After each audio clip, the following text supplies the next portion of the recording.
रखा है। इनके सामने एक परीक्षा की घड़ी है। वो समुद्र के लहरों में जाकर वहाँ पर तैरना चाहते हैं, लेकिन इनमें से अब कुछ बच्चे ही चुने जाएंगे जो सबसे ज्यादा फुर्तीले और सबसे ज्यादा ताकतवर होंगे। वही बच्चे समुद्र की लहरों का आनंद उठा पाएंगे। बाकी के बच्चे शिकारियों के शिकार हो जाएंगे। ये नियति का तरीका है। ताकतवर को ही नियति के यहाँ जगह मिलती है, कमजोर की यहाँ कोई जगह नहीं। इस बात में कोई शक नहीं कि पुराने जमाने के लोग बहुत ताकतवर हुआ करते थे, और ये बात भी सच है कि वो लोग जिंदा रहने के लिए खाना खाते थे और हम सिर्फ अपने जीव के स्वाद के लिए खाना खाते हैं। चाणक्य ने अपने एक प्रसिद्ध श्लोक में कहा है कि रोटी से 10 गुना ज्यादा ऊर्जा आटे में होती है, आटे से 10 गुना ताकतवर दूध होता है, और दूध से 8 गुना ताकतवर मांसाहार होता है, और मांसाहार से 10 गुना ताकतवर घी होता है। आज की तारीख में यदि किसी इंसान को घी खाने के लिए दिया जाए तो वो 1 चम्मच से ज्यादा नहीं खा पाएगा, और यदि पुराने जमाने में देखा जाए तो उनका सबसे अच्छा खाना घी होता था। आप महाराणा प्रताप के बारे में तो पढ़ा ही होगा।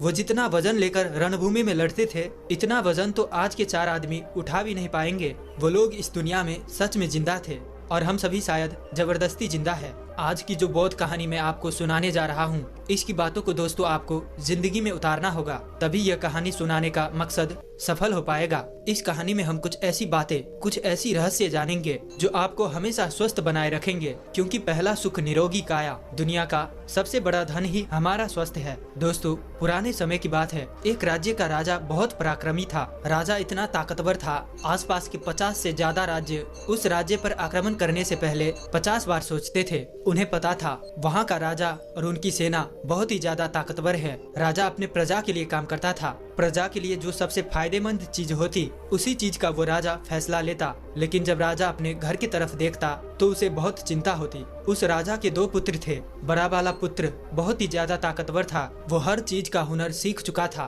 तलवारबाजी हो, भाले से खेलना हो या आग से खेलना हो, वो हर तरफ की चालबाजी से संपूर्ण था। उसे जो भी चीज सिखाई जाती वो बहुत ही जल्दी सीख जाता। सब राज्य के लोग यही कहते कि यही राजा का उत्तराधिकारी बनेगा। और वहीं दूसरी तरफ एक छोटा पुत्र था जो बहुत ही ज्यादा कमजोर था। वो कुछ भी नहीं सीख पाया, ना तलवारबाजी सीख पाया, ना युद्ध के रणनीति के बारे में सीख पाया। वो हमेशा आलस्य में रहता था। राजा को ये बात बहुत ही तकलीफ देती थी। राजा ये चाहता था कि दोनों बच्चों को बराबर राज्य मिले, क्योंकि दोनों आखिर तो मेरा ही खून है। राजा को पता था कि ये जो बच्चा एक कमजोर है, ये इसकी गलती नहीं है, लेकिन इसे कुछ बातों का ध्यान रखना होगा, तभी ये दूसरे जैसा पराक्रमी बन पाएगा। इसी बात को ध्यान में रखते हुए एक बार राजा अपने छोटे पुत्र को एक आश्रम में ले गए। उसी आश्रम में ले गए जहाँ पर वो राजा अपनी शिक्षा ग्रहण की थी। उन्हीं गुरु के पास अपने पुत्र को ले गया और उनसे कहने लगा, गुरुवर, मैं चाहता हूँ कि मेरा बच्चा आपसे सीखे, आपसे शिक्षा ग्रहण करे। ये कभी भी कुछ भी सीखना नहीं चाहता,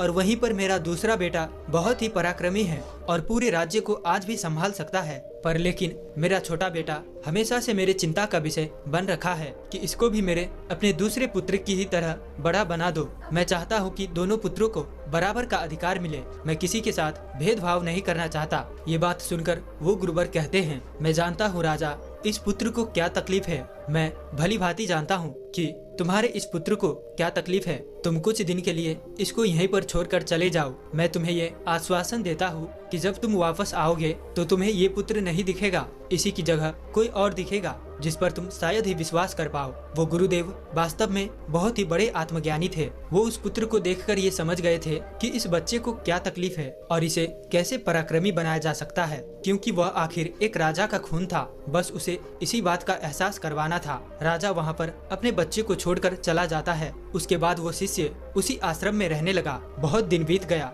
लेकिन गुरुदेव सही समय का इंतजार कर रहे थे। एक दिन वो गुरुवर उस शिष्य से कहते हैं, चलो आज मैं तुम्हें कुछ दिखाना चाहता हूँ। उसके बाद उस बच्चे का हाथ पकड़ते हैं और एक पहाड़ी पर लेकर जाते हैं। उस पहाड़ी पर ले जाकर वो गुरुवर कहते हैं कि आज मैं तुझे जो सिखाने वाला हूँ वो तुम्हें ध्यान से सीखना होगा, क्योंकि यदि तुमने आज नहीं सीखा तो जिंदगी में कभी कुछ नहीं कर पाओगे, क्योंकि अब तुम्हारे घर जाने का वक्त आ चुका है। मैं तुझे ये एहसास करवाना चाहता हूँ कि तुम इस धरती पर क्यों आए। उसके बाद वह गुरुवर कहते हैं, जरा एक बार ऊपर ध्यान दो। ऊपर एक चील दिखाई देती है जिसने पंजे में अपना बच्चा पकड़ा हुआ था। वो ऊपर आकाश में जाती है, इतनी ऊंची जाती है कि बादलों को चीरता हुआ ऊपर चली जाती है और वहाँ पर जाकर वो अपने बच्चे को छोड़ देती है। गुरु और वो शिष्य उस चील को ध्यान से देख रहे थे और चील अपने बच्चे को छोड़ देती है। उसका बच्चा पत्थर के भांति नीचे जमीन पर आने लगता है। वो जब नीचे आने लगा तो अपने पंखों को फड़फड़ाने लगता है, लेकिन लेकिन उसके पंख नहीं खुलते और वो एक गोल पत्थर की तरह नीचे गिरने लगता है।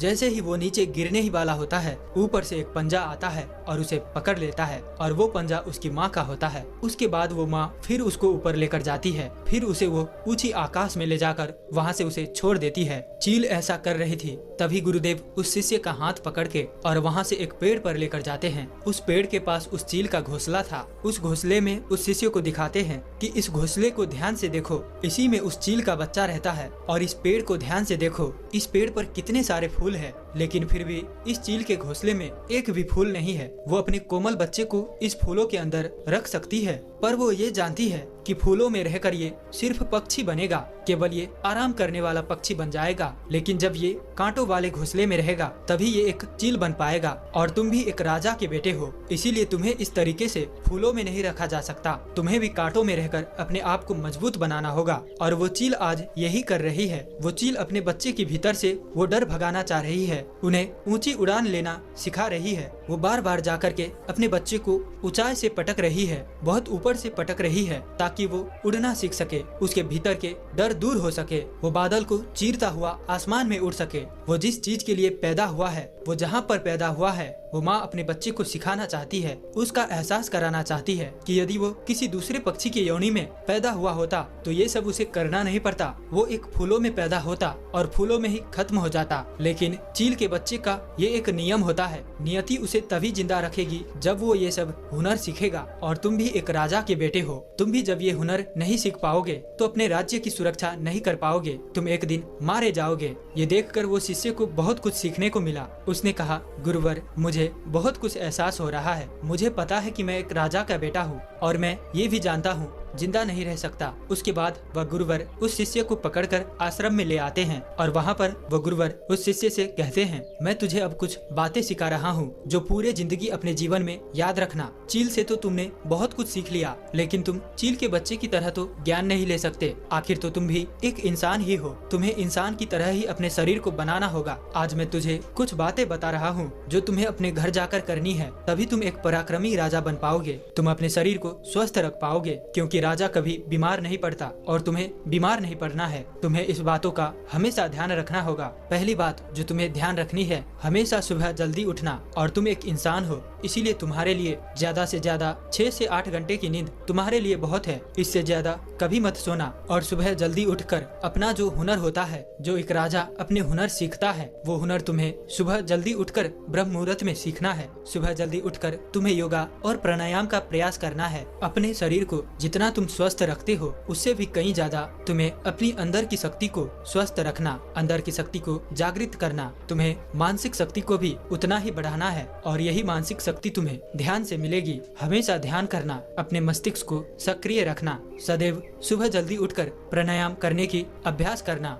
सुबह जल्दी उठकर योगा करना। योगा की बहुत सी चरणें होती है। योगा से शरीर और मन दोनों ताकतवर बनता है। और यदि जिस दिन तुम सुबह जल्दी उठ नहीं पाते हो तो एक तरीका अपनाना, इससे तुम बहुत जल्दी उठ पाओगे। जिस दिन यदि तुम 15 मिनट लेट हो जाते हो, उस दिन अपने शरीर पर एक कोड़ा मरवा देना। यदि दूसरे दिन आधा घंटा लेट हो जाते हो तो 2 कोड़े मरवा देना। देखना 10-12 दिन में ही तुम उस समय उठने लगोगे जिस समय तुम उठना चाहते थे। दूसरी बात, हमेशा ध्यान रखना, भरपूर स्वस्थ आहार का सेवन करना। संतुलित भोजन को सर्वश्रेष्ठ भोजन कहा जाता है। ये खाना भरपूर मात्रा में स्वस्थ होती है। कभी भी ऐसे चीज मत खाना जो तुम्हारे शरीर को नुकसान पहुंचाती हो। हमेशा तुम स्वस्थ और संतुलित खाना खाना। यहाँ पर संतुलित का मतलब ये है कि खाना उतना ही खाना कि खाना में वो सभी प्रकार के तत्व मौजूद होना चाहिए जो हमारे शरीर के लिए स्वस्थकारी है, और हमें उतना ही खाना चाहिए जितना कि हमें भूख लगी है, उससे 20% कम ही खाना चाहिए। इससे हमारे शरीर में खाना जल्दी पचता है और खाना कभी पेट में पड़ा पड़ा नहीं सड़ता है। जैसे कि सब्जियां, फल फूल, दूध, दही और विभिन्न प्रकार के दाल एवं चने। और यही होता है असली भोजन। हमेशा भोजन करना, जीव के स्वाद के लिए तुम ऐसी चीज मत खाना जो तुम्हारे शरीर को नुकसान पहुंचाती हो। अगली बात जो तुम्हें ध्यान में रखनी है, यदि तुम्हारे मन में कोई ऐसी बात हो जो तुम्हें चिंता में डाल रही है तो तुम उस बात को अपने घर परिवार में कहना, उनसे साझा करना, उन पर छल फल करना। कभी भी अपने मन में छुपा कर मत रखना, क्योंकि वो बात तुम्हें कमजोर बना देगी, वो बात तुम्हें चिंता में लेकर जाएगी। और ये तो तुमने सुना ही होगा कि चिंता शरीर को चिता बना